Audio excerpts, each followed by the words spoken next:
When it comes to Japanese, what's the first thing that you think of? Think about Japan, the land of the rising sun, and you're thinking, what's the first food that you think of?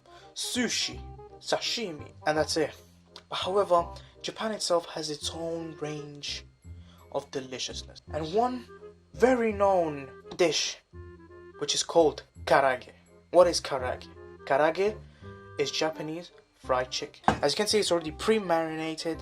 I was meant to record it, however, I just didn't do it. I just forgot about it. See that there is chicken skin, there is the pieces of chicken. So what I have done is I have bought chicken thighs and drumsticks and deboned them. So I just separated. We get to have a nice consistent pieces of meat. But of course, the bones, you don't throw them away. You keep them. You keep them for a future soup, a future broth, not for a future curry. Not curry. Don't make curry out of bone. Make a curry something that looks like this. So what I have done here is I have added in around 3 tablespoons of dark soy sauce and 2 tablespoons of vinegar, 1 tablespoon of sesame oil, 1 tablespoon of ginger and garlic paste, and a pinch of black pepper. I mixed it all up and then I just put it in the refrigerator and left it to marinate for around, it can take a long time, like you can do 10-minute marination, overnight marination, or around 3-hour marination, but this is what you get at the end, because this is probably one of the easiest recipes you can ever make. Okay, as you can see, the chicken has all been mixed and pre-marinated, and then actually let's just say it's just marinated. So what's going to happen now is I am going to put them in flour, and I've just added in a cup of oil, and here's a cup of flour. So just going to dip it in, make sure it's all well coated, and just dip it right in this. So I'm just going to grab in here 1 piece, just going to wrap it around. Just make sure you do it multiple pieces at a time, otherwise you'll just be taking a long time just to cook.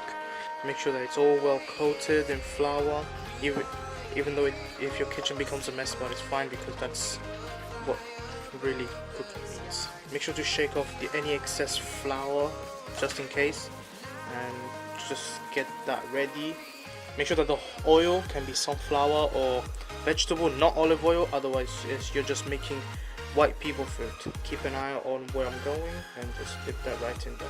Make sure when you lay it, make sure you lay it away from you, otherwise you just spill yourself. It's gonna cook for around 5 minutes. So after 5 minutes, you just put them on a plate or with tissue underneath, so it soaks up all the grease. And I'll be back in, let's say how long, until all the things are cooked. It is all getting nice and well coated. Just look at it.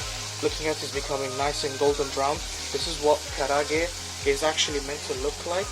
Even though karaage uses a lot of authentic Japanese stuff, I don't have that kind of stuff, so I just tried to do it in the easiest way I could find it. So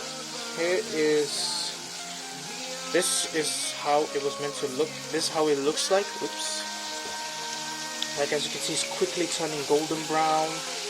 But this is the best thing that you could actually ever have. Right here, nicely well done. And because we're using thigh and drumsticks, all boneless, it actually cooks faster. But you can use breast, but that would take a slightly bit longer. Alright, right now, around a few minutes has passed, and now looking at the chicken, it has received a nice, beautiful and golden brown color. So what you do now is you just take it onto